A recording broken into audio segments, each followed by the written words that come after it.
Good evening, everyone. Just one second.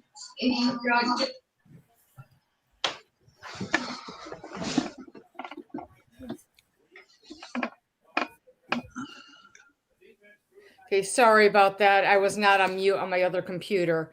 In compliance with the Open Public Meetings Law of New Jersey, notice of this June 9th, 2020 meeting of the Bridgewater Raritan Board of Education was provided on June 4th, 2020 by sending a 48-hour written notice to the Courier News, Star Ledger, Bridgewater Township Clerk, Raritan Borough Clerk, and by posting on the bulletin board in the Harmon V. Wade Administration Building. Please stand for the Pledge of Allegiance. I pledge allegiance to the flag of the United States of America and to the republic for which it stands, one nation, under God, indivisible, with liberty and justice for all. Roll call, please. Mr. Joshi. Present. Mr. Walker. Here. Mr. Malik. Here. Mrs. Hurley. Here. Mrs. Thesey. No. Mrs. Mead. Yeah, here. Mr. Singer. Here. Mrs. Gladstone. Here. Mrs. Barlow. Here. Okay, next, we've got the superintendent's report. Dr. Lazovic. While we were, again, as we modify the agenda, do we want to start with students? Oh, thank you. I'm sorry. And actually, before we even go to them, I want to let people know that the opportunity for public comment has been changed. Excuse me. Instead of having the open chat session throughout the whole meeting, there is now a Google form on the live stream that you can fill out if you have anything that you want to read out on. And at the appropriate time of the meeting, we will read out on those. And the first opportunity for public comment will be for the action items. And the second opportunity will be for any topic that people want to report out on. And now I'm going to go ahead. Our student representatives requested to have one last session with us. And so we have Jasmine and Jessica will do their final student representative report. Okay, thank you. We wanted to do one final report to give a few updates and to say our thank yous. As part of the BRHS United Apart celebration, decorated buses are coming to the houses of the senior graduates this week. Pictures from this week will be included in the virtual graduation ceremony, which will be on June 23rd at 5:30 p.m. Last week, the Music to Unite benefit concert, organized by students, the BRHS and BRMS music departments, and the BRTV advisors, raised over $3,000 to support the Robert Wood Johnson Hospital. We would like to thank the Board of Education, administration, teachers, and staff of the BRHS community for always working for students' best interest, especially during these unprecedented times. Initially, we didn't always think about the board and the administration as students, but Jess and I agree that being student representatives has really opened our eyes to all the work that not all students see that goes into making a district function. And this year has certainly been a very rewarding learning experience, and we're grateful to have learned from all of you. So thank you.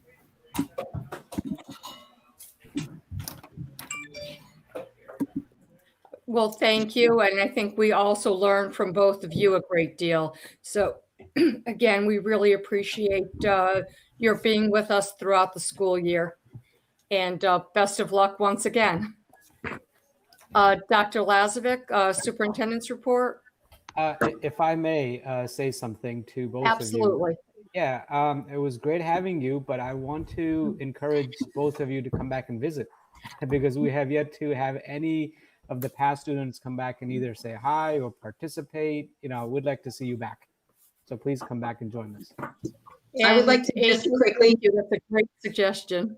Could I just chime in quickly too and say that I've actually been super impressed with both of your ability to report out each time and to participate and just to speak in this forum. It's impressive. It's a good indication of great things to come. So congratulations. And I think Karen is right on there. And we're looking forward to hearing back from you, and we hope you do rejoin us. Okay, next we have Dr. Lazovic. Thank you, Ms. Barlow. Good evening, everyone, and happy June. I have just a few exciting updates for the board tonight. First, I want to thank our high school administrators and staff for the work that they have done to honor our 2020 graduates. In the middle of a state closure and a global health issue, they put together a plan to visit every single one of our 2020 graduates at their homes, honoring their achievement. The procession began yesterday, continued today, and will for the remainder of the week. I know an announcement has actually already gone out from Dr. Ezell about potential inclement weather, and if there is, they're going to move the schedule around to ensure that every graduate can enjoy what the graduates yesterday and today did. We had 8 buses staffed by administrators, teachers, support staff, and even members of our Board of Education. Those buses were filled with a variety of keepsakes and memorabilia, bearing banners as they drove through town directly to this year's graduates, and they can be seen throughout the district making their rounds and honoring everyone. They've been joined by members of the Bridgewater and Raritan police departments and members of our local firehouses. And I wanted to share, if I may, with the board, an email I just received right before the meeting from Ms. DeBonis. She's a teacher at BRHS and one of the many staff members who rode the bus today. She sent me this email. Hello all. Today was such a wonderful experience, and I thank you for allowing the teachers to be a part of this. To all the admin staff, this was an incredible job organizing this. I know that there were many hours spent planning the routes, organizing the lists, and assembling the materials. A special shout out to Ms. Zamrock for the little push for me to sign up. I am so happy I did it. Just let it be known that all, capital A-L-L, all, and I mean all, the families were so complimentary and thankful. Here are a few of the tidbits from today. And these are quotes. I love the personal experience. From former graduates whom she recognized, their comment was, I wish we had had this. They were zoomed to other parts of the world for this celebration. Entire streets were there to celebrate and cheer on the graduates, all safely. She said, we were offered water, sandwiches, cupcakes, and even a cash tip, none of which we accepted, all of which were appreciated. There were DJs blasting pomp and circumstance as the buses came down the street, followed by dance music. She felt that watching the pride of the older generations was awe-inspiring. Neighbors came out to celebrate, many of whom would never have been able to participate in our normal celebration. Young children clapping and screaming out from windows, looking at hopefully their future. And the pictures with the police car were a big hit. And Mr. Bonus's bus apparently experienced a little bit of disaster. And she commented, we learned how to fasten our entire banner with bungee cords when 2 of our hooks broke off just at the first stop. Thanks to the parents and neighbors who cleaned and supplied the extra bungee cords. Thanks again for all the hard work and opportunity. I truly believe today is something the class of 2020 will remember. I want to thank Kathy for that feedback and all of her efforts and the efforts of others, for the students today. I know that 2 of our board members were on buses today, and in the middle of my report, I wanted to offer them each an opportunity to share their experiences. So Mr. Walker and Ms. Barlow. Go ahead, Jackie. I guess I just want to reiterate some of what you already said, Dr. Lazovic. It was actually an outstanding experience. I couldn't have spent a half day doing a better thing.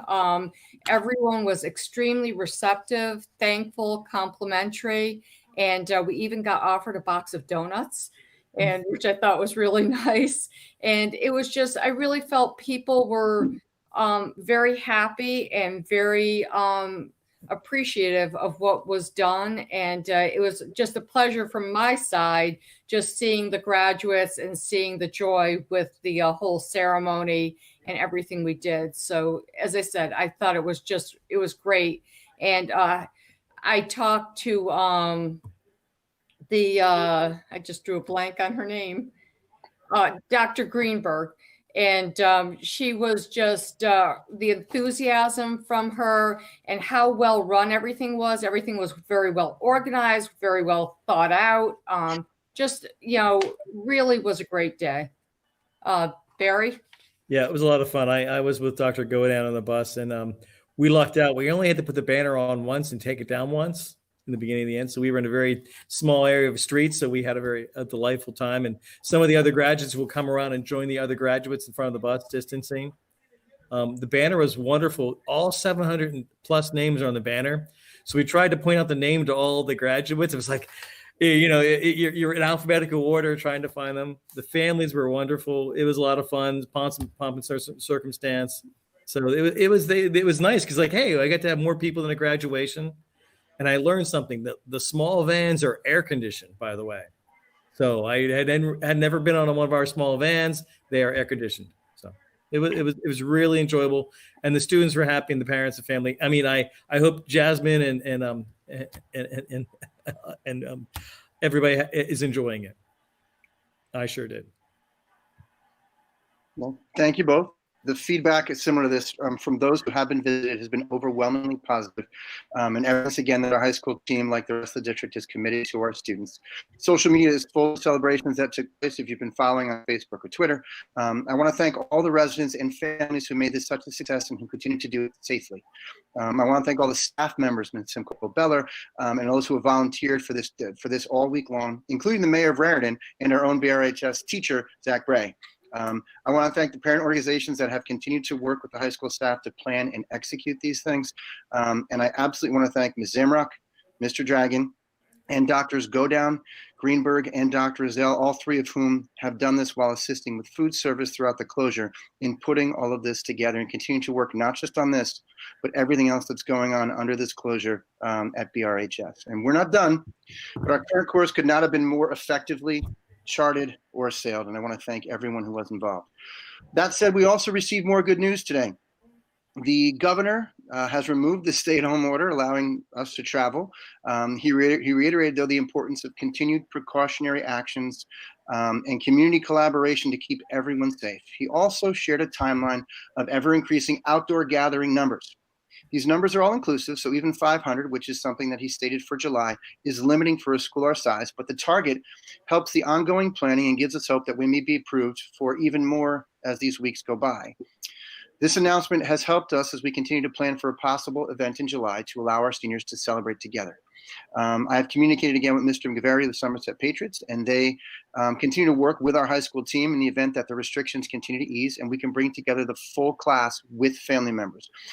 As we believe in going through with them, their stadium does allow us to manage a crowd that large in the safest possible way. We have a great deal way to go in the planning, but we really thank them for their collaboration, their commitment to the community.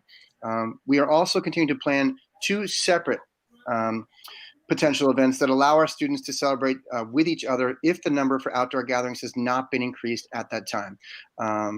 All of this work includes the Bridgewater Township, as we always have their support with police and emergency responders. Each of these plans may be modified for state approval based on the conditions 1 week prior to the event.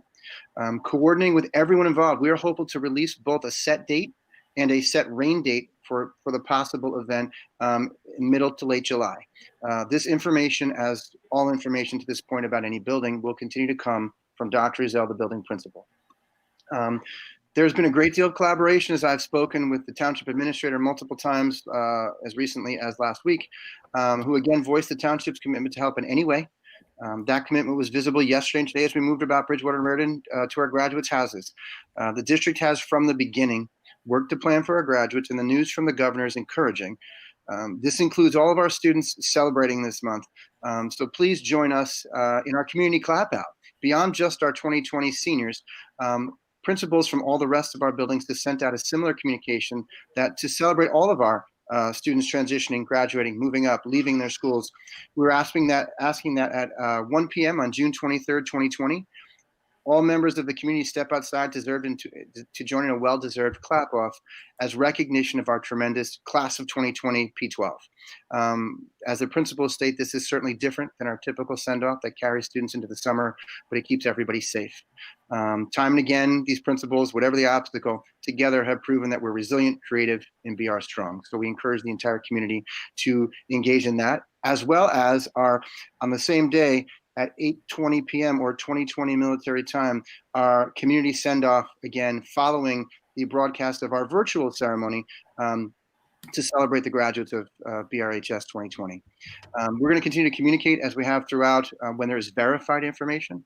I want to thank the overwhelming majority of community members, family members, and students who have patiently and positively engaged in our process and remain confident throughout that we remain committed to our students and our mission. Speaking of our mission, I do want to address the ongoing events of our country and across the world now by referencing my last communication, simply saying our strategic language, our mission, our values, our actions, and our goals, they were not written by one person, they were written by the BRST community. If you read them, it's clear what this community stands for. We need to keep those words in our minds at all times. Better than most strategic language, they lay out the type of community everyone should strive to be a part of. But they should not only be a guide and an aspiration for us, they should make people in this community proud to be in this community, proud that this language exists and states clearly for all what we are about. In my communication, I've shared resources for our families and our students who are asking difficult questions and having difficult conversations. As I've shared our thinking as we live through these challenging times, working to be better as a community, we always must be a we. That statement can be found on the main page of our website. It was sent directly to students as well as family members in the district. And I want to take a second to thank our staff members who, as always, are both supportive, challenging, and completely engaged as we work to have these challenging conversations and move forward as a community. Lastly, as we prepare to close down the school year, to all of our students and families, to our incredible staff, thank you for working to make this community all it is. Information will continue to come from the district as appropriate, but most importantly, from each of our buildings as we go through our final aspects of closing schools for the 2019-2020 school year in the most positive, celebratory, and safe way. I and all of our administrators continue to work with our staff to plan not only for summer, but for September and the variety of ways we may be forced to open. Every day under this closure has been an adventure, and we are not wasting any of them. We continue to plan now for tomorrow. Ms. Barlow. Thank you, Dr. Lazovic. Next, we have the president's report. And what I was actually going to report back out on was regarding the bus trip this morning. So at this point, I'm going to turn it over to Ms. Gladstone for the vice president's report. Thank you, Mrs. Barlow. This is more of the continuation of the superintendent search committee report. And here it is. The superintendent search committee met at the Wade building on June 3rd to receive applications from the New Jersey School Board's representative, Gwen Thornton. There were 39 completed applications completed by applicants from both in and out of state. The committee reviewed the credentials from all 39 and then took a closer look at about 10 applications. After very careful consideration, the committee has decided because of the challenges in these uncertain times with regard to how the COVID-19 pandemic might impact the educational setting in the upcoming school year, that this is not the time to have another change in leadership over the next few months. We feel that it's in the district's best interest to have Dr. Thomas Ficarra, our interim superintendent, remain with us for at least a full year to provide stability and draw upon his extensive experience. We want to thank all of the applicants for demonstrated interest and hope they consider applying in the future. We also want to thank the individuals who took the time to participate in the superintendent search survey. Lastly, we want to thank both Jane Kirshner and Gwen Thornton for the assistance in facilitating the superintendent search. That's my report. Any comments or questions? Okay. Thank you, Mrs. Gladstone. You're welcome. And next we've got the committee reports. And the first one is the academic committee. Mr. Malik. Our next meeting is June 17th. Okay, and next we've got community relations, Mr. Joshi. Our next meeting is on June 16th. And next we've got finance, facilities, and transportation, Mr. Walker. We met on June 1st at 6:30 p.m. remotely. In attendance was Mrs. Mead, Mr. Singer, Mrs. Barlow, myself, Mr. Stars, Dr. Lasovic, and Dr. Ficarra. We first had a discussion about budget discussion. The committee discussed the anticipated loss of $431,000 in state aid, along with no extraordinary aid being received, resulting in an additional $378,000 lost in anticipated revenue. The administration recommended $130,000 increase of the we did recommend the $130,000 increase of the IDEA grant, $500K reduction from the facilities permit allocation, and $180K from the curriculum permanent allocation to balance the budget. The committee endorsed the recommendation and awaits the formal guidance from the rest of the BOE or DOE. Transportation. The superintendent spoke at the district and the county's discussion about transportation contractors, specifically the Somerset County Ed Services contract. The Somerset County Ed Services contract was asking for a percentage that the BOE would be comfortable paying contractors until documentation requested from the contractors was received. This was a committee discussion. Mr. Walker, that was me, excused myself for a portion of this discussion as I am the BOE rep to the Somerset County Ed Services. The committee recommendation that they wish to see the letter see the letter to the contractors that was being drafted by the Somerset County Educational Services and was non-committal to any payment without review of the letter. School resource officer and class 3 officer discussion. The committee reviewed the correspondence between the BOE and the township regarding the moving forward with the class 3 officers. The committee requested alternates like the sheriff's office be researched, along with preparations of specification for security guard services for possible bid. There was no recommendation at this time. Referendum information and conversation. The committee discussed with the administration recommendation of deferring referendum talk and discussed possible security improvements, cameras, and access that could be initiated with permanent allocations or capital reserve monies. Our recommendation is that the information concerning security access and cameras be obtained, and we discussed the matter. Other matters. The committee were informed that several resolutions will be placed on the agenda this evening at the 6:25 agenda. The school prices will be increasing 10 cents due to the minimum wage increase. The vending agreement, Somerset County Ed Services vendor list required by the statute and capital reserve transfer resolution. Policies requiring review by the BOE action were 8601 and 8690. There were no recommendations. We adjourned at 8:20, and our next meeting is June 13th at 6:30 p.m. Probably remote again. Any questions? Yeah, can you just explain a little about the increase of the IDEA grant? Peter, Russ, can you help me with that one? If you don't mind. Sure. We received more money this year, approximately $130,000 more we're eligible for, and we're going to use that additional money to offset the loss on the other side of the revenues. Thank you. I just have one question, and I guess it's more of a personal opinion, but when taking money out of permanent allocations, I just want to make sure that we're not using it to cover other budget shortfalls. If the money's being used for that, if it's facilities and that money is being used for facilities instead of but I'm okay with that. But if it's being used for, let's say, to cover like paying salaries, I want to make sure, I don't want that to be the case. Is that the case? Or like, I just want to make sure that the money that is being pulled out of the permanent allocations is being for like, that its original purpose. Well, I would say we did not move forward with the auditorium plans and to upgrade it as an auditorium or performing arts center, and that was approximately $600,000 to $700,000 was the budgeted amount.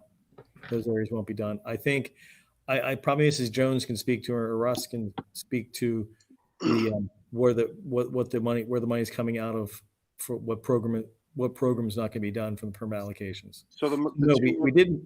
My one concern there is that, we had that safe picture and it's locked away.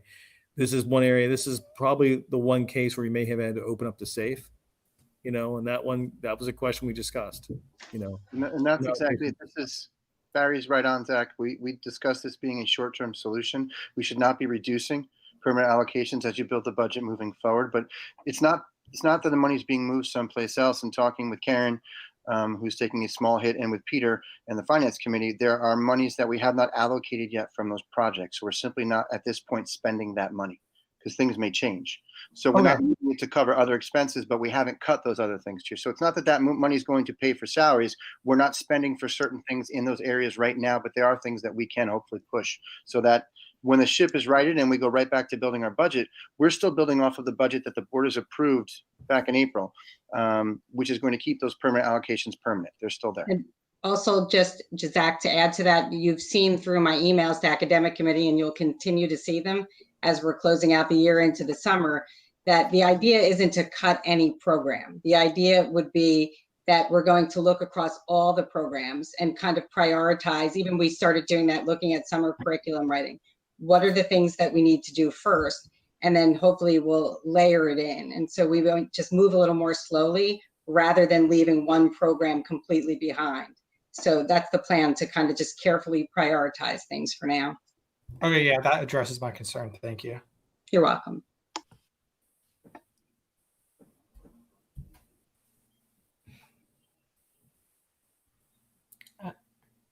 Anything else for finance, facilities, and transportation? Is Jackie on again? She Yes, I am back. Okay. Thank you. My internet dropped, and so it took me a little while to get resituated. So I apologize for that. Next, we've got Personnel Committee. Melanie is not here. Is there someone else that can read out the minutes in their place? If not, then I will go out to the drive and pull them up. So give me 1 second here. If I could get to it, I'd be happy to as well. We'll have a race. Yeah, I'm looking for it as well. Hang on. I have it right now. Okay, then we're going to let you win. So for personnel, Ms. Thesey, Ms. Gladstone, Mr. Joshi were present with Dr. Vellani and myself, as well as Dr. Ficara. We began the meeting on the 3rd at 4:30 p.m. Began with a review of the personnel addendum that is before the board tonight. The committee members reviewed the information on it and recommended it to the full board for approval. The second was the review of the 2020-2021 reappointment addendum. Dr. Alani and I reviewed with the committee members the specific draft, went through the non-bargaining and the process again. That was then recommended by the full committee to the board for approval tonight. Dr. Vellani then reviewed with committee members the board policy and regulation acknowledgement form and accompanying documentation that we developed for all new staff members. Any new hire will now be asked to complete and return acknowledgement forms as part of the new hire packet. That new hire packet includes all the required policies that the board has worked so hard over the past couple of years to ensure that we've made part of our hiring process, as well as all the policy explanations that we have built for staff over the past, at this point, I'd say a little over a year. Conversation then turned to school safety. We discussed with community members topics related to school safety. First, beginning with the compliance with Alyssa's law. We are working through our new telephone system to make sure that we're in compliance, and as such, we'll be applying to the state with the enhancements to that system for the money that is available for the district for future safety work. We have to compare the system's capabilities to the law requirements, but that being done at this point, we're looking to apply directly for the grant monies through the state. We then discussed as a committee the recommendations for moving forward with the work related to the comprehensive safety report. At this time, a full referendum that may not be in the cards, but we discussed in detail how we prioritize the projects and ways in which the board might move forward, utilizing existing district funds that are already set for these purposes. Mr. Stars was building a calendar for the board members regarding future financial allocations related to the work and how this impacts or is impacted by our debt service. We provide the committee with an update on the success of the Class 3 program to date, as well as suggestions for how the district can move forward regarding the coverage of our buildings. Communication has continued between the board and the township administrator. After that, I had to share with community members preliminary information regarding confidential personnel matters. And if action was needed at that point, we would share with the full board. There was no needed action on that matter. We closed the meeting at 5:50 p.m., scheduling our next for June 17th at 4:30 p.m. Any questions for Dr. Lazovic? Okay, next we have got the liaison and delegate reports. Does anyone have anything to report? Steve? Yeah, I spoke with the Bridgewater Township liaison, Councilman Kirsch, and updated him on the different graduation activities and plans, as well as ongoing budget issues, and we had a discussion about that. That's it. Thank you. Any others? Okay, now we are up to our first opportunity for public comment. So individuals and/or groups are invited to present their concerns, comments, and requests to the Board of Education at this time for any matters. In accordance with board policy, members of the public are allotted this opportunity to address the board for a maximum of 5 minutes during this period of the meeting. As this meeting is being conducted remotely as a virtual meeting, all public comments can be made by completing the form online. Board members are able to see all comments, and each will be read aloud at the appropriate point in the meeting. And I just wanted to note, if your name and address is not provided, I will not be reading the comment. So please look back at your comments, because I do see at least one that doesn't have a name and address. If you could please resubmit it with your name and address, and we'll be happy to read it out loud. Okay. So the first one is from Sandra Lowry at 575 North Bridge Street. And the comment is, you are trying to sell the bus and how wonderful it was. Yes, it was nice, but we are still expecting a graduation ceremony at the Patriot Stadium. Why don't you accept that offer? Why did Project Graduation buy dinner for the Manville and Boundbrook Police Department with the 2020 money? We were never surveyed, and dinner should have been bought for the Bridgewater Police Department and not for the chairperson's husband's police department. Okay. The next comment is from Julie Muschetti. And the comment here is, why can't the graduates be split into smaller groups to support the numbers allowed by Murphy? Please share the events you are planning for the class of 2020. If graduation doesn't happen at Somerset Stadium, there will be 2 separate events, and it's a question. The next one is from Linda Vizani at 3 Argonne Farm Drive in Bridgewater. Our neighborhood made the best of our graduation. In many ways, it was very special. Thank you for your efforts, but it doesn't replace a live graduation. We appreciate your ongoing efforts to make this happen. Were you able to find out why honor cords were limited to National Honor Society and Renaissance when both parents and teachers had offered to fund them?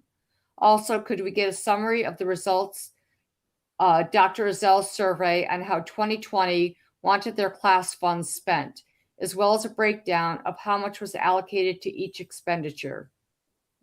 Please include how much is left in the account for potential events.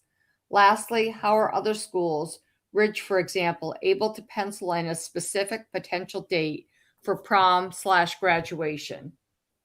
And the next comment I have does not have a name or address. So again, if they could please resubmit. The next one is from Jessica Levitt. You know what? I apologize. There is a name and I misread it. So the name is Jessica Levitt at 46 Fuller Court in Bridgewater. And the comment is, I would like to hear a status report on the Citizens Advisory Committee about school start times. It is my understanding that no meetings have been held and no progress has been made. I understand that this has been a difficult time of great upheaval, and I have stepped back from the issue because I know that the board and administration need to focus their efforts on adapting to the COVID-19 safety and distance learning. And while I'm sure that work is far from done and there is still uncertainty about what school will look like in the fall, I believe it is important to keep moving forward. We know this isn't a simple issue and will take time to come to the best solution for all. The good news is that with the COVID-19 disruption, we've seen firsthand just how well our district is able to adapt in a very significant way. It hasn't been easy, but I am impressed with how hard everyone is working to make it successful, including students, parents, teachers, and administration. So seeing this, I am confident we can make the change to healthy school hours in a way that protects our children's health and also works best for the whole community. I've heard from lots of parents about how their children are getting more sleep with distance learning, and I know it has made a huge difference for my 2 children. Across the country, many parents are seeing how different their children can be when they are getting enough sleep. I would also like to suggest that when decisions are being made for the fall, if there is a need to continue distance learning, you schedule the school hours for the high school and middle school later than they currently are. Currently, the high school revised schedule still begins at 7:20 a.m., and there's no reason for that. Yes, that does allow for more sleep since they don't have to ride to school, and luckily, not all students need to be online at the exact same time. But why wouldn't we make it later to allow for the most students to get the sleep they need? This is our chance to see what it is like with a later schedule without a cost for transportation, impact to extracurricular activities, or family childcare. Obviously, if we are back in school in the fall, this is a non-issue. As always, thank you for your diligence and hard work in making our school and BR so excellent. Next, we've got Dennis Weibalt from 4 Van Pelt Court. Will there be continued discussion of school start times delay for the school year 2021/2022? Is there a reason why our administration is choosing not to be transparent about the events they are trying to plan for the seniors, while most of the neighboring high schools in Somerset County have been? Are there any plans to try and offer a prom or senior picnic / yearbook signing with teachers present? And I'm sorry, that last comment, starting with the questions about transparency about the events for seniors, that is with Christine Juchter from 649 Talamini Road. And give me a second here. Next is Laura Kress from 28 South Cadillac Drive. I, the BREA, would like to congratulate all the graduates. I completely agree with the decision to maintain one superintendent for the next year. As we move through the COVID-19 situation and beyond, I have reached out to Russ and have had several discussions on forming a transition team for this exact reason, stabilizing and working together on communication. I have reached out to the presidents of the other associations who agree it would be a good idea to move forward together. Each group comes to the table with a slightly different perspective, which will make covering all of what we have to do go easier and with less confusion. I look forward to all of us working together with Dr. Fakara to move the district forward, COVID and beyond.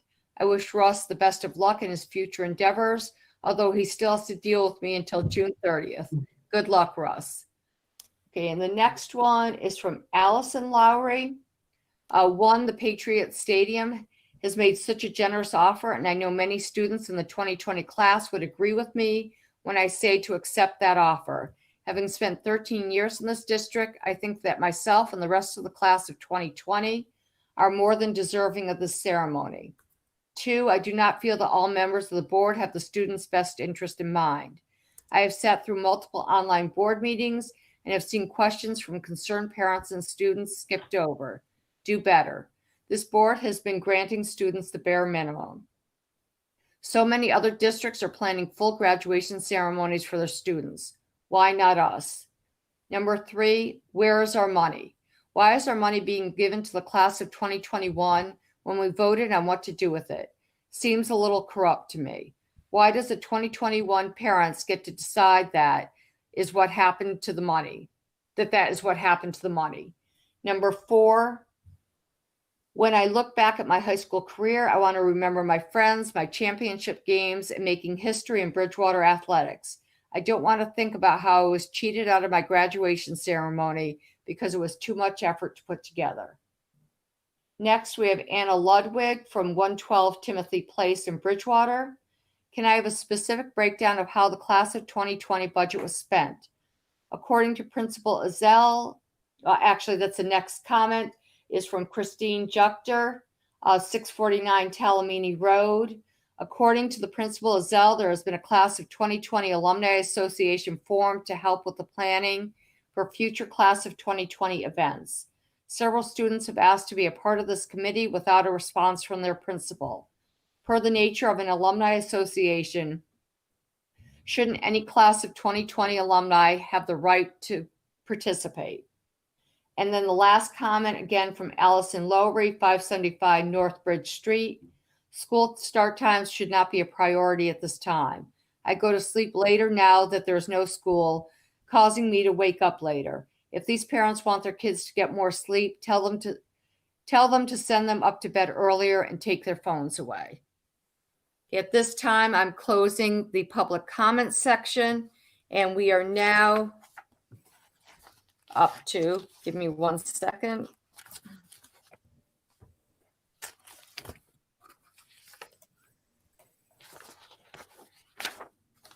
We are now up to approval of minutes.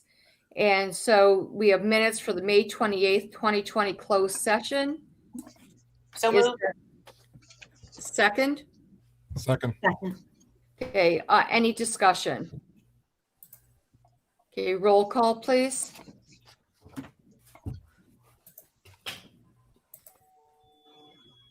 Mr. Stars? Mr. Joshi? Yes. Mr. Walker? Yes. Mr. Malik? Yes. Mrs. Hurley? Yes. Mrs. Mead? Yes. Mr. Singer? Yes. Mrs. Gladstone? Yes. Mrs. Barlow? Yes, motion carries. Next, we got personnel 20-47 through 20-49. So moved. Second. Any discussion? Okay, seeing none, roll call, please. Mr. Stars?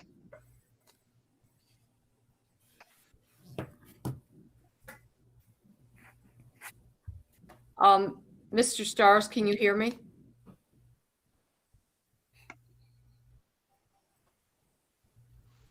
Ms. Barlow, I believe he's having internet issues, even in our building. Okay, it seems like this is very contagious because I know Mr. I'm gonna- Walker, myself, and now I'm Mr. gonna- Stars. I'm going to do my best to impersonate him if that's okay. Yes, I it know is. he can hear us. So, Mr. Joshi, Yes. Ms. Mead, Yes. Mr. Walker, Yes. Ms. Hurley, Yes. Mr. Singer, Yes. Mr. Malik, Yes. Ms. Gladstone, Yes. Ms. Barlow. Yes, motion carries. And I think you've got a new job. Okay, next we're up to curriculum 20-43. So moved. So moved. Second. Okay, any discussion? Okay, seeing none, roll call, please. I believe Mr. Stars is back. Mr. Joshi? Yes. Mr. Walker? Yes. Mr. Malik? Yes. Mrs. Hurley? Yes. Mrs. Mead? Yes. Mr. Singer? Yes. Mrs. Gladstone? Yes. Mrs. Barlow? Yes, motion carries. Next, we're up to business 20-123 through business 20-126. So moved. Second. Any discussion? Okay, I just want to point out the BREA. I just wanted to thank them for the gift of the high school yearbooks. Okay, roll call, please.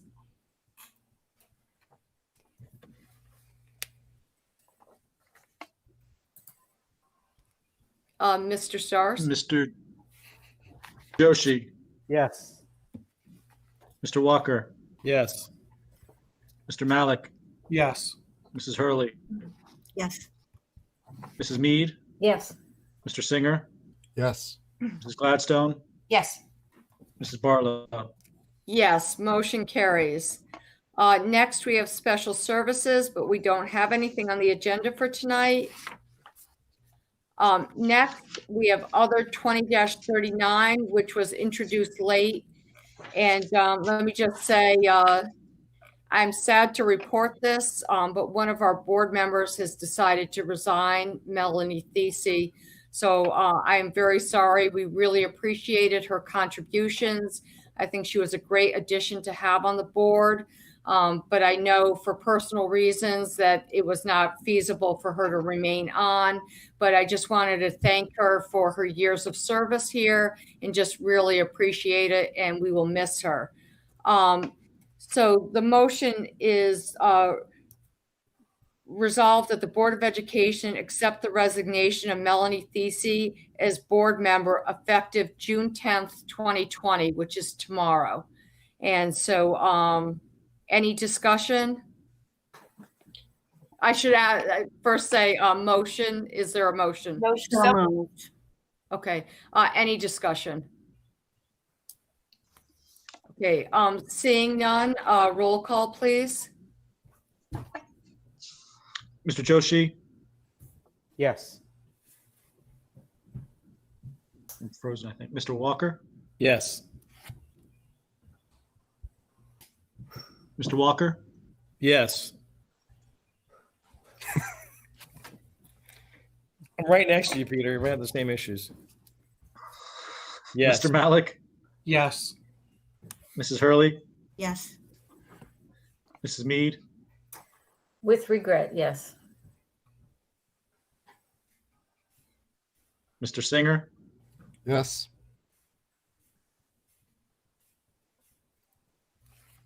Yes. Yeah. Yes. He's frozen. I don't feel I frozen. hear. No, you're good. You're good. Yeah. Mrs. Gladstone? Yes, and I wish I jumped in at the opportunity for discussion, but also, as Anne Marie said, with regret, I really enjoyed working with Melanie these past few years. Mrs. Barlow? Yes, and I'll reiterate what Anne Marie and Jill said as well. So motion carried. And I just want to mention under new business, we can discuss how to proceed. Okay, thanks. Okay. Next, we're up to policy, but again, there are no resolutions for tonight. And next, we're up to the second open public comment section. So individuals and or groups are invited to present their concerns, comments, and requests to the Board of Education at this time for any matters. In accordance with board policy, members of the public are allotted this opportunity to address the board for a maximum of 5 minutes during this period of the meeting. As this meeting is being conducted remotely as a virtual meeting, comments may be submitted. Oops, you know what? I'm reading the old one. So they can be submitted via the online form, just like we had for the earlier session for the public comment. Let me just, and that they will be read aloud at the appropriate time in the meeting, which will be now. And let me just, I just lost it, so give me 1 second.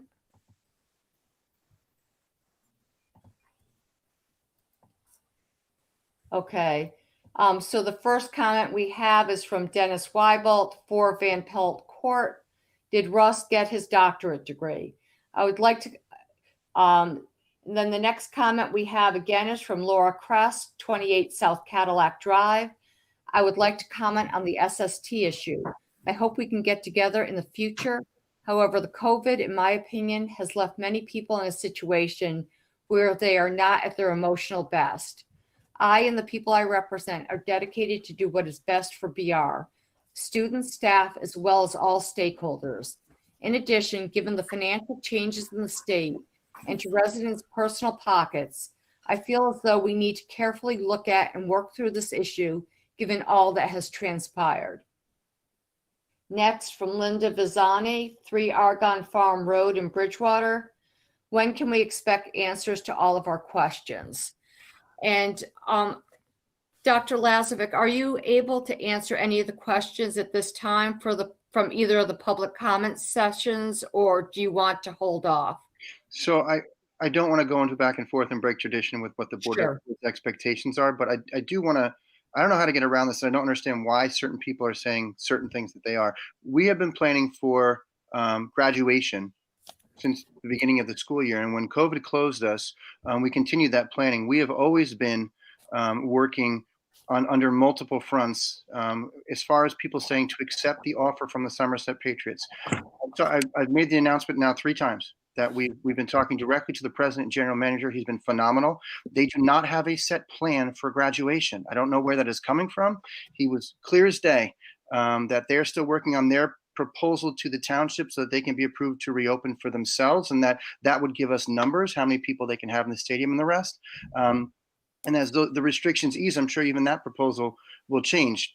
What they have offered, we have more than accepted, put them in touch with Dr. Ezel, and we're trying to use Somerset Patriot Stadium as an opportunity if we are, and again, just try to clarify publicly, when he moves things to 500, that is a total for everyone at the gathering. That is the police that are there, the emergency personnel that are there, our staff members that are there. So when you say 500, if you bring in 100 graduates and you allow each graduate to bring 2 people, that's 300 people right there. So if we were under 500, what do we have currently? We could probably bring 150 graduates together with 2 family members. That's 450 with 50 other people then to work that. That's 150 graduates. That means that we are now planning to run that plan, if approved by the state, 5 times. And that's how we would have to function under this, but we have been planning to do that. What we've been working with in the Patriots, and Mr. McVeary was phenomenal knowing that the planning may come to naught. It's not as if they have been approved to do this and that we are holding back. We are working with them right now. Our hope is if the number grows significantly and we could bring not only the entire class of students together, but family members, that it is safer to try and work out the plan through Somerset Patriots TD Bank Ballpark because they can help manage crowds that size with social distancing. If, though, however, we don't, and so that number, if you think about that, 750 graduates-ish, a little less, with 2 members each is another 1,500. That number has to be 2,500 to 3,000 at a gathering for us to bring together all of the students and their family members. In working with Mr. McVeary, it would be much safer at a number that large to do that at their stadium. However, we're also working, as I said, on 2 other plans, with the goal being, in all 3 plans, to get all of the students together, because even from the public comment, what they're saying, and they have been from the get-go, is they want to graduate with their friends. Under 500 right now, though, we couldn't get the entire class together with no visitors. We have to do 2 ceremonies, which is absolutely part of the planning and something that we need to talk to our students about.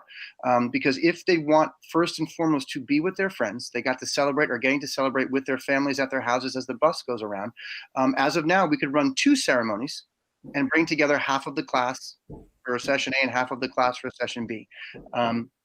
Our hope was to actually make an application if the kids truly want to be together for about 775 to 800, depending on where we are in July, so that we can have the full class on the field together with support staff and emergency personnel. And we would live stream any of these events so that no matter how many times we do it, any folks, friends, neighbors, family members who cannot attend would be able to then participate, but the kids could graduate together. Now, the other piece to this, and I want to be clear, even though the numbers are changing, the guidance from the governor, the requirements we must meet have not. People still must be socially distanced. They need to be wearing masks at this point, except for specific photos and things like that. We're not supposed to be sharing microphones. We're supposed to be limiting performances and speakers.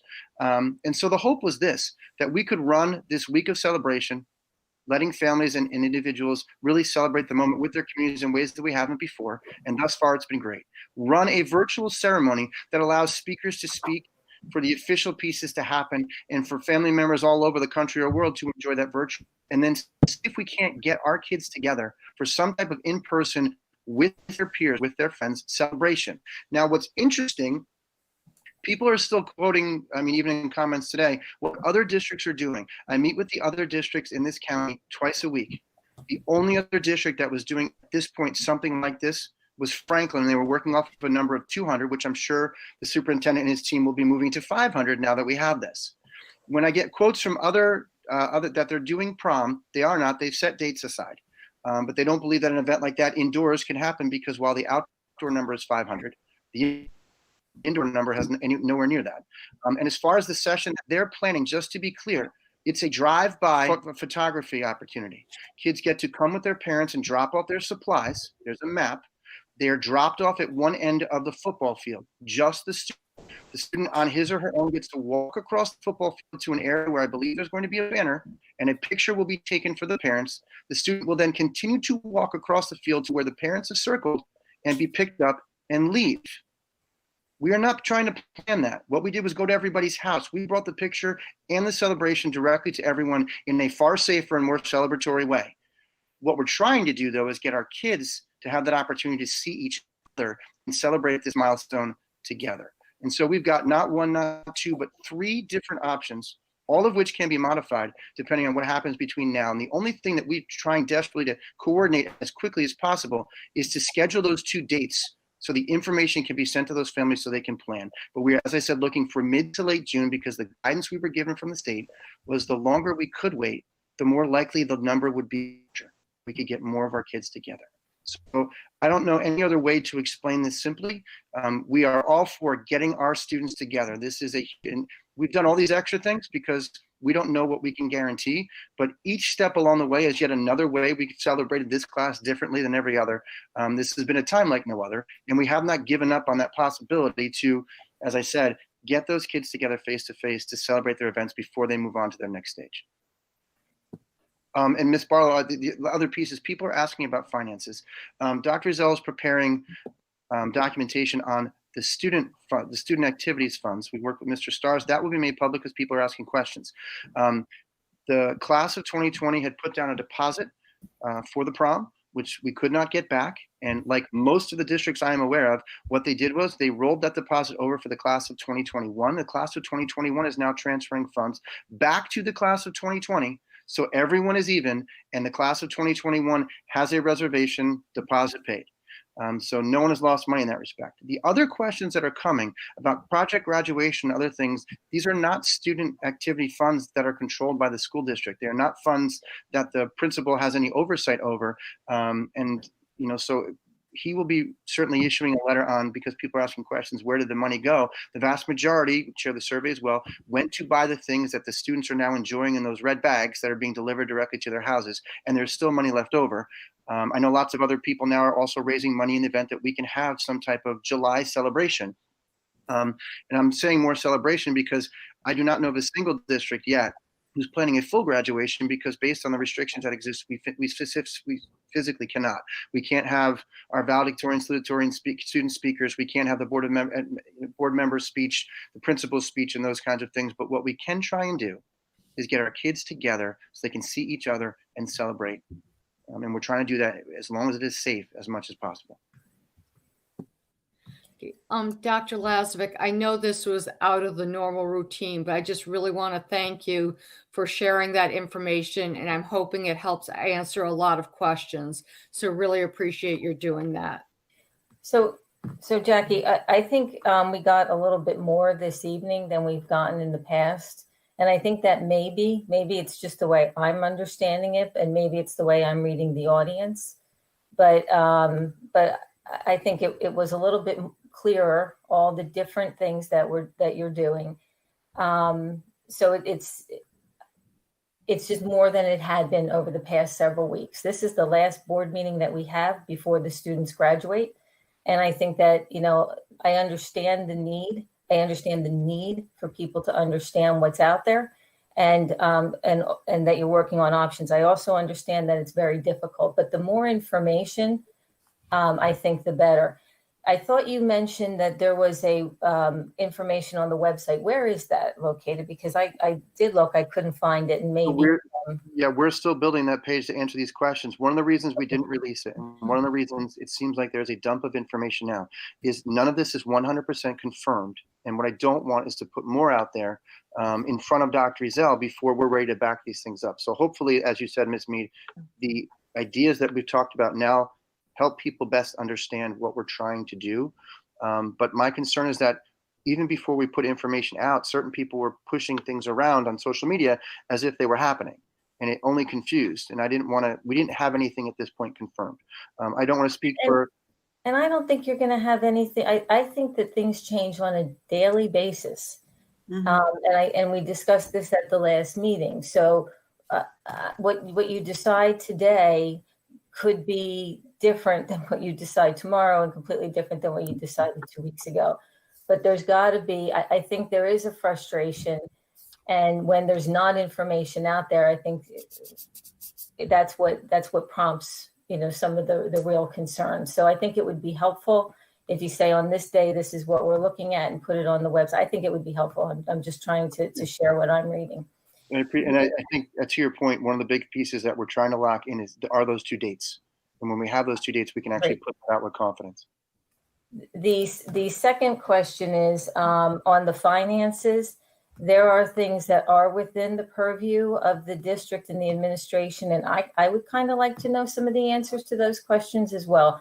So we talked about this the last meeting that was a little bit less than 2 weeks ago. So when do you think we're going to be able to see them, as at least as the board, and then we can share them with the public? Or when is your target date to share with the public?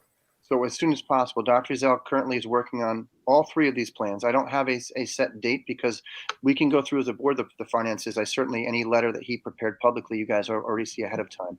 But I wanted to clarify the difference, at least for tonight, between student activities accounts and these other activity accounts that are not part of the district. But I will get that as soon as possible. You have to realize he's riding the buses. He's planning for these extra pieces, and he's trying to close down his building all safely. So we're running multiple things out of the high school right now with one team. So you can't put a line in the sand, right? Say, we'll have it free in a couple days or in a week, right? My hope, this is Tuesday, my hope that we could have it for board brief going into the weekend. Thank you. Sure.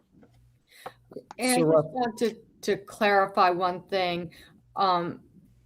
Russ, you're looking at the end of July, mid to late July for those 2 dates, correct? One of the first things we got back from the students is after July 31st, the likelihood that the majority would be able to return for an event is small. So we've actually been shooting for really starting with that 3rd week in July. But things depend on Patriot Stadium availability, our police presence, and other days that are going on, as well as we still haven't even had conversations yet with staff because the planning is in that stage. We know exactly how many people we would need. And to Mrs. Mead's point, every single plan is for the largest number that we can do based on that category. And then if we have to make changes, we can. At some point, though, you're going to realize what other districts have is that under 25, no one was even planning, but even under 500, when you start bringing these people together, if we're talking about 150, that's 5-6 different ceremonies. And the students don't get to choose with whom they come. They're being divided alphabetically. It becomes at some point, we've broken the group into so many pieces, they don't get to see the people that are sometimes most important to them. So we want to keep that feedback going. But each one of those plans is, to Ms. Mead's point, modifiable based on what the restrictions are a week before the event. Okay, and I just wanted to clarify because I think you may have inadvertently said late June. So I just wanted to make sure the public knew. Yeah. That I apologize. No, we're talking about, we can't even start based on the order until July 6th. And we're looking, as I said, thank you for clarifying, July. Okay, thank you. And was there someone else that had a question? And then you have to go through the approval process too, Ross. How long does that take? You have to submit through the website at least 7 days prior. What we're hoping to do, even while we're still in June, is to put our plans through the county superintendent to see if we can't get feedback right away to know what's going to fly and what's not. So that as we get closer to the set date, we can then put in. My hope is that the way the governor has been going, even come July 6th, it might be 500, but he may be talking about modifying, as we go. So we want to be able to be flexible, but we'd have a week up until the week before, which is another reason why it was recommended. We try and push it off as much as we can. So combining that recommendation with what the students were telling us, we're really starting with that 3rd week in July, which means by the 2nd week, we could submit, Barry, and we should hear back on approval. But my hope is to get something in draft form to the county superintendent so they can give us feedback on all 3 options. And we're doing this while we're planning for the seniors to enter next year too. So we've got to get ready for opening in September. So that's my point. We're doing all this while we're trying to handle all the questions that are coming up, while we're still dealing with distance learning and shutting a building down under these health restrictions that still exist, getting things back to students as well as taking things back from families, working with our staff to close out the district. And by the way, doing all the normal things that the school district does in the month of June. So yes. Yeah, the bandwidth is like our internet. It's overloaded. And that's why I'm trying to even help with the principals. I know we don't see everyone because we're closed. Everyone is working a great deal more. I know it's not necessarily said all the time, a great deal more than we normally would be, and we already worked hard. I speak with Ms. Crest daily. She wasn't kidding that I'm still dealing with her until June. She's still dealing with me. We worked very well, but it's literally every day as issues continue to come up, Mr. Walker. There are things that we don't know, and the things, as Ms. Mead said, they literally change daily. And by the way, we get most of the news from the governor at the exact same time as the whole rest of the public does. So it's, we have to keep planning as the information changes. But as daily, the restrictions to me become less and less. So, and the amount of people become more and more. So we should hopefully plan accordingly. Well, as I said, we're planning for the largest numbers within each category. That we get everyone together. And then if we have to scale it backwards, we can. But what we're not doing is starting small and hoping. We're going for big. And if we have to scale it back, we can. Do you have any idea what the window of time would be between when you can give a date of some sort? Because I know I would have to take vacation. I want to put in for vacation. I'm sure the families have to do so too. That is actually more so than the letter that Ms. Mead asked about before. That's our priority. Trying to get, we need confirmation from the police that the days that we have on work, we have a tentative window right now. And I don't want to put too much information out there because people are going to assume that this is set. But honestly, Ms. Hurley, it's day by day. I'd love to have it before the end of the week, so we can send out to people. I mean, I understand that we're trying to do something new, and other districts, just like other districts in the county that people have been commenting on, they pick days in August. Alright, they set these days in August, not knowing, like we don't know, but our students told us that really wasn't going to fly. I think we lost almost 40% of the kids between a July date and an August date. So we're trying to work with both. We want the kids to be able to experience this. Right. Steve, did you have a comment? I did, but Lynn pretty much covered it. I was curious when you would be announcing what you hoped the date would be, because earlier you had said that you were releasing a date in July, and then just before you said that you were going to do it in June. So I didn't know if you were planning on releasing when that date would be in the next 2 weeks, and it looks like you're going to. Yeah, if I misspoke about the date itself, we are talking about July for the rain date and the actual date. But to Miss Hurley's point, we've been working like that frantically because I know people have to schedule. Miss Hurley, I expect other family. I mean, if we can get to the biggest numbers, family members may be traveling to get here. That would be the best case scenario is we could open up to more than just 2 family members and still have the whole class together. People need to plan, and I know it's difficult. So we've been trying very hard, but as Mr. Walker alluded to, Dr. Ezell, and his team, his whole team. I mean, Barry and Mr. Walker and Ms. Barlow saw them all day today. They're going 100 miles an hour, literally 24/7 at this point. So, but we want to get it out as soon as possible. Any other comments or questions? And the other way that some universities are pushing their start that window for the most likely flu time frame if there's a reoccurrence. So schedules are changing, not just with the governor or anything else, families and universities and advanced higher educations too. So I just want to say thank you, Dr. Lazovic, as well as to the administration, the whole team that's working on this. I know there's a lot of work that goes into this and a lot of moving parts. So we really appreciate your efforts. And I know that you're aware that the students really want this and you're doing your best to make it happen. So thank you. Next, we're up to old business and we have the safety discussion. Did we have anything, Dr. Lazovic, did you want to talk about the cameras and, moving forward? Just wanted a full board discussion. We had related to this topic, different conversations, one at finance about the budget, potential referendum, the rest, and then one at personnel on the safety aspect specifically. And just to summarize again for the full board, what we're looking for at this point, we have money set aside for work like this, and we know full well, and I think it's pretty much the temperature of the majority of the board, that a referendum, which is the best way to address our safety needs as comprehensive and across the district as they are, is really not something that can be moved forward now. So what we did was we took the comprehensive safety report and we prioritized three aspects that we feel that we can tackle within our existing resources, even given the current state of finances across the state. This is why we save. It still leaves a great deal of money, the vast majority of it in the bank, should the board need it for any reason, but allows us to significantly improve the safety conditions for our staff, for our students, and for the community members in our building. For the members who were not part of those two conversations, specifically speaking, we're talking about facilities access. So, in layman's terms, those swipe cards, we don't have comprehensive coverage. We're talking about camera coverage, which in talking to members of the public is not even known that we don't have, but we do not have comprehensive coverage anywhere. The most comprehensive coverage we have is at the high school, but those systems are not yet integrated with our police department. So while they do have access and when they're on site, we have not been able to integrate them yet. So we want to bring all buildings up to the same level of safety when it comes to that.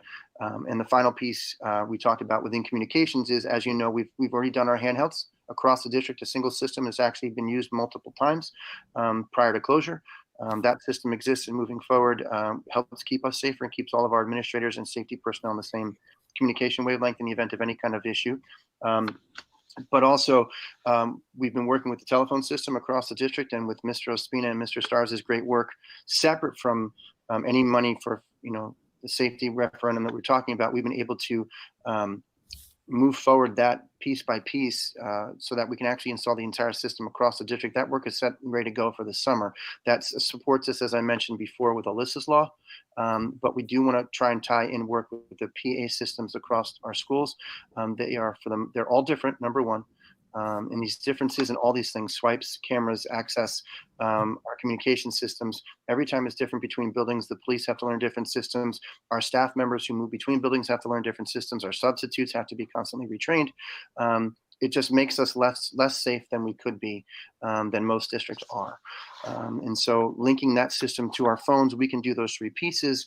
At this point, we don't want the board to approve anything. We're simply asking for permission to get moving with vendors and with the architect only where necessary, so that we can put a comprehensive plan in front of the board right now on those three pieces. As I said, the architect gamed out what that looks like, generally speaking, but we want to put the blueprints in front of the board so that you can move forward.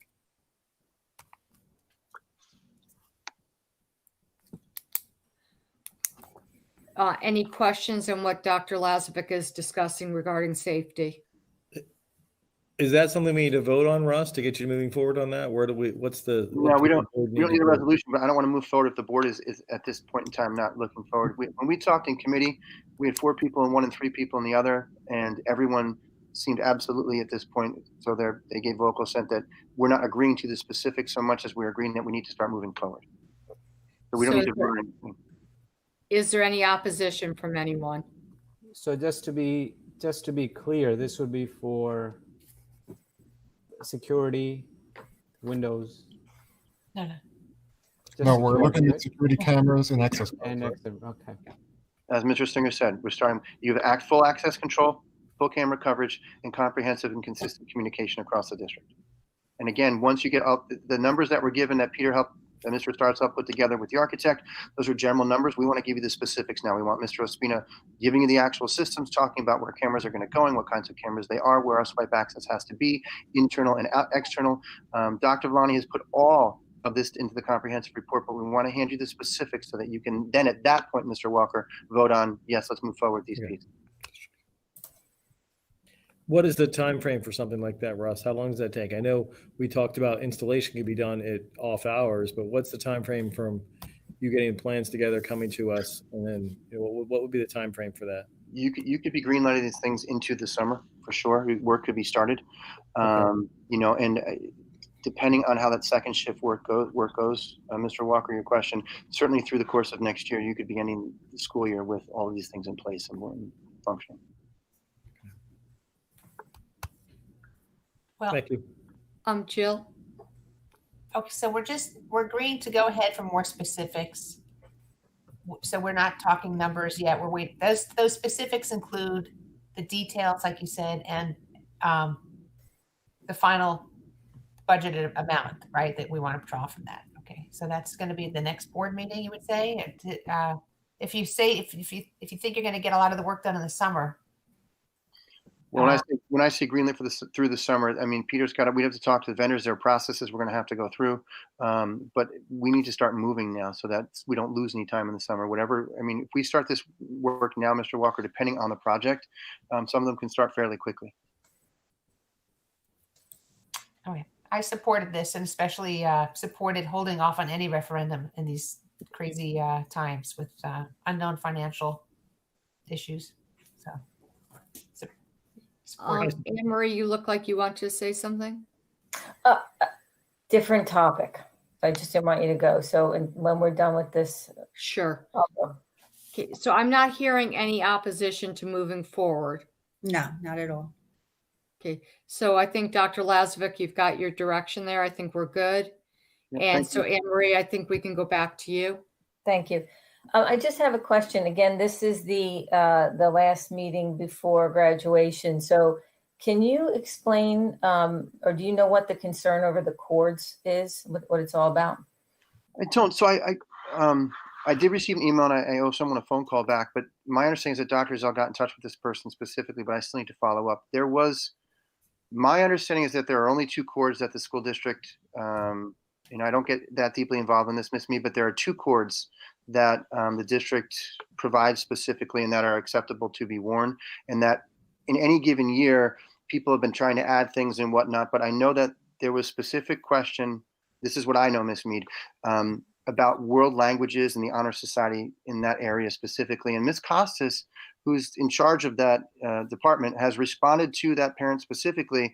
I know there was some question because one of the cords is 2 colored. I think it's gold and blue.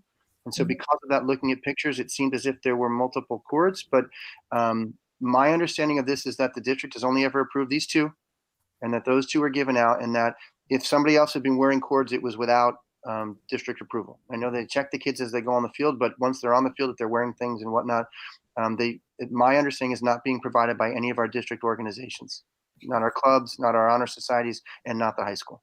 Well, that was one special thing about the buses. I'm going to go backtrack. They got to decorate their hats, their caps, and they had some wonderful designs today. One young lady had all her pictures on her from kindergarten through senior year on the top of her cap. So there were some advantages being remote. So, and their cords were a question too. That did come up. So It came up on the tour. It came a question, what the cords were for. And the blue, the yellow and the blue, that was National Honor Society, and the red was Renaissance. So I thought National Honor Society was silver or gold. It was blue and gold this year. Oh, okay. At least that's the way they were marked in the list I was given to give out. So Interesting. All right. Okay. Anything else? Yeah. No. I have something under new business when it comes up, Jackie. You have something what? Under new business when it comes up. Okay. Let me just make sure there's no more old business from anyone. Okay. Now we're up to new business. Barry? So I had a conversation today I wanted to follow up on. The 200 building roof is getting done this summer, correct? And in the conversation, there was a, discussing some of that's where had the program study for family and consumer education that happened during that. And in that section, there's the part where we do a lot of cooking. Well, currently I was just talking to one of the instructors, the cooking vents were in there as an option to vent outside because they currently don't vent anywhere. So I guess when they saute garlic, the whole 200 buildings smells like garlic. It's just a matter of the appropriateness in the kitchen that functions. That's a safety issue. If you're getting fumes out or things like that when cooking, is this the time to do it when they're doing the roof? Is the question. What else can be added on? Is that something that goes along with the roof, or does it go through the outside wall? And I saw it actually in the program study review. So just following up on that. Well, we wouldn't want to more penetrations in the roof, the less structural. The more leaks, I know. So we would probably try to go out through the wall. Would that be something you'd be considering from a safety issue, whether it be the fire alarms or Quite honestly, this is the first I'm hearing of it. So okay. I'll take. I didn't know how that it was listed in this program of study as an option. I didn't know. Sometimes we don't find out what gets funded in there or not. So I was just asking if that was being done anytime soon or as part of the plan. That's all. So should that be discussed at FFT maybe? Yeah, or it could fall to curriculum too, academic. So it kind of falls both. I mean, just an update on that would be great with it being committee or one of the committees follow up. Just kind of following through those plans we have, then let's look at the next phase of them. Okay. I also want to circle back to the board vacancy and moving forward with that. And, in terms of my recommendation, I was thinking maybe we have something posted on the school website to have applications, a cover letter and resume submitted by, let's say, June 21st. That would give people about a week and a half if they're interested to apply. And I just think it needs to be also clearly understood that whoever applies for this, that if they want to stay in the position, they'd only be in this position through the reorg meeting in January. And so if they're interested in staying on, or whoever's interested in running for the position, their application needs to be submitted. I think it's towards the end of July. So it's really a short-term position, and you do need to go through the election process. And when you do that, you'd be on for another year until Melanie's term is up, and then you would need to run again. So we probably need to make sure again that that's clearly stated on the website. But I want to get people's reactions in terms of that kind of schedule, get the cover letter and resume by, let's say, June 21st, and then try to do the interviews someday the week of June 21st, except for the 25th when we've got the board meeting. Just to clarify, so I just want to make sure I have it straight in my head and that everybody who may be interested understands. Melanie's term, we're going to interview for a replacement through the end of 2020. Correct. Then for the election in November, there will be 3 open Bridgewater seats, 2 full 3-year terms, and then 1 partial 1-year term to finish out what would have been Melanie's seat, correct? That's exactly right. And then those applications have to be filed with the county clerk sometime in the end of July. Correct. Yeah, and there's no update whether it be done July virtual. 27? Yeah. Okay. All right. I'm sorry, go ahead. We also have to appoint within 2 months, or the county superintendent can appoint. Is that correct? I think. Is that the I think rules? it's 60 days. 60 days. Yeah, 2 months. Yeah. Well, I think June 21st is reasonable. I think it needs to be, before school is officially over. Okay. And so I'll look to each of you to give me dates the week of June 22nd that we could have the interview sessions. Yep. Okay. Well, the 22nd and the 23rd are graduations, right? Oh, wow. That's a good point. So, You have these interviews during the day or in the evening? I can't interview during the day. Right. So that's why I I'm can't either. It would need to be the evening. right. And so you have graduation, so you have to consider that. Unless It would be the 24th. the then, right? 24th. Yeah, 24th. I'll have to look. It's June 24th. I have to look at, I think we should look at our calendars. That's fine. You said something, Jackie, that I think I liked, but I'm not sure. You would put a link on, so how to become a board member. So maybe it could go under the BOE section, and it'll take you to school boards. That might be real helpful, just in general, to keep up there. I think we could probably post the candidates kit. That's what you're talking about. It's called the School Board's Candidates Kit, with all the, like, an FAQ, talks about the petition that has to be filled out and notarized and all the dates. That would But be yeah, like 10 people, yeah. But it's real simple, but it just where to go, because people have asked me that and in the past, and I think I had to go out and search it on school boards is where I found it. So it might just be helpful on our site. Peter, are you still there? Yes, Would you be able to assist us with this? I'll get the vacancy notice and the candidates kit linked on the website. Great. Thank you. I'm sorry, the candidates kit is actually already on the website. So if you go to the BOE portion, and then there's a link that says about the board, and it has a couple different subtopics. So like role of the board, when/where does the Board of Ed meet, and then the last one is how to become a board member, and it gives a link to the NJSBA candidates kit. Really? Yeah, I thought we had done that already, Zach. Thanks for catching that. Wait, sorry, Zach, where is it? I'm on the Board of Ed. Just say it again. So go to the about the board section. Oh, okay. And then at the very bottom, or like at the end of the list, is how to become a board member. And when you open that up, it has the link to the candidates kit. Perfect. Thanks. I would also encourage people, there is a board policy on filling vacancies. So you may want to look at that. And I can also email, I don't recall the exact number of the policy. I can email it out later.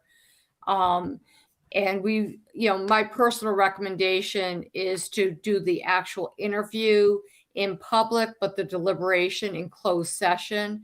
But we can discuss that as a board, but that's my personal recommendation. So if people want to read that over and think about it, that would be great. Okay. Anything else for new business? Okay. Lynn, you look like you were leaning forward. Oh, no.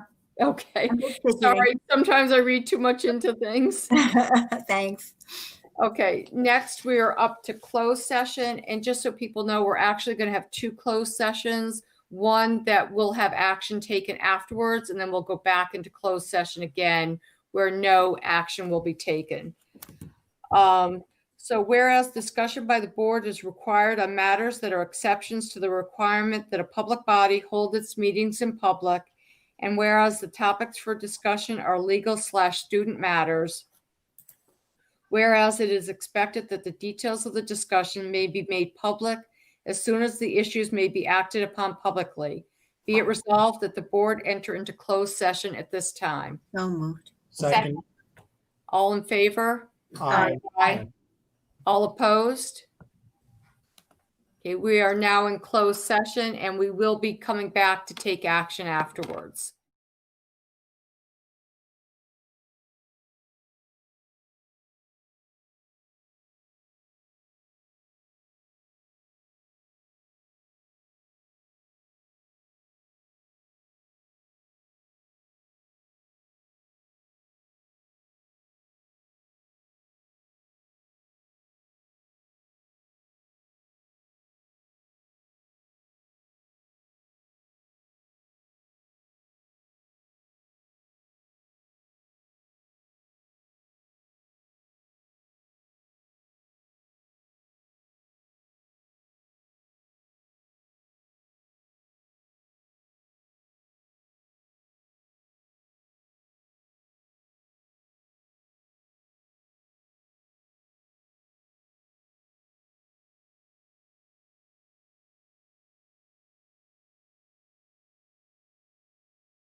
open session. And we have two action items to vote on. The first one is resolved that the Board of Education, upon the recommendation of the superintendent, approves that the disciplinary record of student number 1113972 is expunged to delete the 10-day suspension imposed on or about April 3rd, 2019. So Sir- moved. Second. Okay, roll call, please. Mr. Joshi, Yes. Mr. Walker, Yes. Mr. Malik, Yes. Mrs. Hurley, Yes. Mrs. Mead, Yes. Mr. Singer, Yes. Mrs. Gladstone, Yes. Mrs. Barlow. Yes, motion carries. And the second action item we have is resolved that the Board of Education approves the settlement agreement between the board and student number 1117716 RF and SF, authorizes the board president to execute the same on behalf of the board and the administration and board attorney to take all actions needed to implement the terms of the agreement. So moved. Second. Roll call, please. Mr. Joshi, Yes. Mr. Walker, Yes. Mr. Malik, Yes. Mrs. Hurley, Yes. Mrs. Mead, Yes. Mr. Singer, Yes. Mrs. Gladstone, Yes. Mrs. Barlow. Yes, motion carries. We're now up to the second closed session, and action will not be taken afterwards. Whereas the discussion of the board is required on matters that are exceptions to the requirement that a public body hold its meeting in public, and whereas the topics for discussion are superintendent evaluation, whereas it is expected that the details of the discussion may be made public as soon as the issues may be acted upon publicly. Be it resolved that the board enter into closed session at this time. So So moved. moved. Second. All in favor? Aye. Aye. All opposed? Okay, we are now in closed session.